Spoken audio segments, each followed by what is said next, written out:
is een aangeboren passie, want ik ben daar niet door iemand in gepusht of zo. Dat is gewoon puur de natuur die mij altijd weer grijpt. Als ik hier aan de Maas kom, ben ik daar volledig door gegrepen eigenlijk. Chris van Looy is ecoloog. Hij onderzoekt vooral de wisselwerking tussen planten, dieren en hun natuurlijke omgeving. Al 30 jaar houdt hij voor het project Maas in Beeld in de gaten hoe bepaalde soorten het doen in het rivierpark Maasvallei.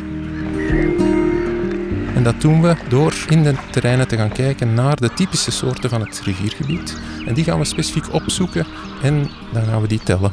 Dan gaan we echt aanduiden op kaart. Hier staan zoveel plantjes van veldsalie. 10 jaar later komen we terug en dan gaan we zien of dat die daar nog staan. Of dat die populaties groter geworden zijn. En zo kunnen we dus eigenlijk gaan zeggen hoe die natuur ontwikkelt en welke factoren daarbij spelen. Het is wel een heel intensief geheel, want je wil ook wel de hele gebieden karteren. Dus je moet echt wel elk hoekje van het gebied doorkruisen. En daar staan soms bramen en netels en dergelijke. Ja.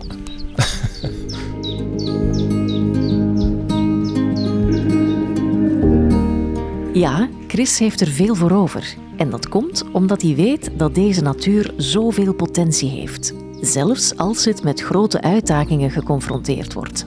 Zoals het hoogwater van de zomer van 2021. Toen traden verschillende rivieren in Wallonië buiten hun oevers, met immense schade en dodelijke slachtoffers tot gevolg. En ook hier, in het rivierpark Maasvallei, was de impact groot. Met het hoogwater kwamen er grote hoeveelheden zand en grind in het gebied, ook bomen en dergelijke. En daarnaast eigenlijk ook vanuit de dorpen in Wallonië ijskasten met de etensresten er nog in, dus heel schrijnende zaken. En ook voor de natuur was het eigenlijk heel heftig, want planten werden overspoeld, de nesten werden weggespoeld en zo. Maar het goede was dat er onmiddellijk ook nieuwe ontwikkelingen in gang werden gezet. En dankzij die nieuwe natuur hebben ook de dorpen hier de voeten droog kunnen houden, want met het rivierherstel hebben we gezorgd met die nieuwe natuur dat er een buffer is voor het hoge water op te vangen en kunnen we dus op duurzame manier hier in het rivierpark Maasvallei de hoogwaters aan voor de dorpen als wel voor die nieuwe natuurontwikkeling.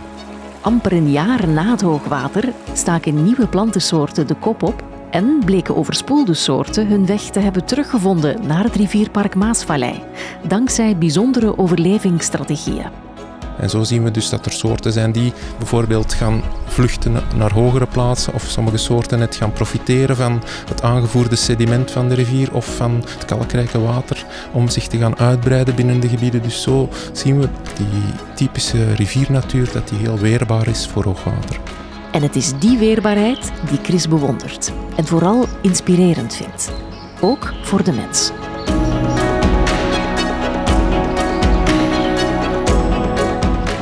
De kracht van die natuur, dat is iets dat ons ook kracht moet kunnen geven. Want op zich, die natuur langs die rivier, hoe die zo snel zich kan herstellen en hoe mooi dat die kan zijn, dat geeft ons ook een idee van hoe weerbaar we in tijden zijn waar dat er toch heel veel problemen zijn, ook van hoogwaters, van klimaatverandering. En dan krijg je zo'n rust en zo'n sterkte van natuur die ons ook kan sterken.